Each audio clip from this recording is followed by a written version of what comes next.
देवीनं सासू सुनाच्या गप्पा हाणायला बोलवलेलं आणि कीर्तनकारानं ते हाणू सुद्धा आणि पहिल्याच ती तुमच्या घरी काही कमी सुद्धा त्या घरच्या रामायण महाभारतातनं सुटका व्हावी म्हणून चोपदार ही अमूल्य किमतीचा 2 तासाचा वेळ कीर्तनाकडे येऊन देते आणि आलेल्या कीर्तनकाराने बी तेच रामायण महाभारत सांगायचं. ही आपली वारकरी संप्रदायाची कीर्तनाची परंपरा. काय सांगते कीर्तनाची परंपरा? जेणे करून मूर्ती अंतरी ठसावी श्री हरीची, ऐसी कीर्तन मर्यादा आहे संतांच्या घरची.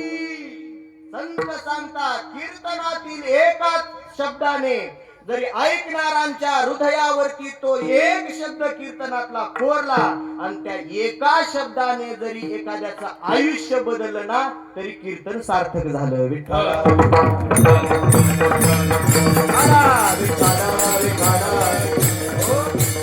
सर्वांगाचे कान करून ऐका.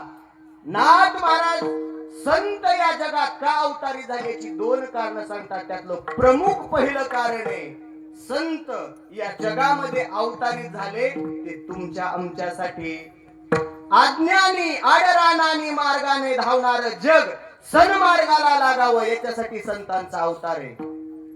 अज्ञानी जीव अज्ञानी न राहता ज्ञानी व्हावा म्हणून संतांचा अवतार आहे. आणि या जगावरती उपकार करण्यासाठी संतांचा अवतार आहे. जगाच्या कल्याणा संतांच्या विभूती, देह कष्टविती पर उपकार, देह कष्टविती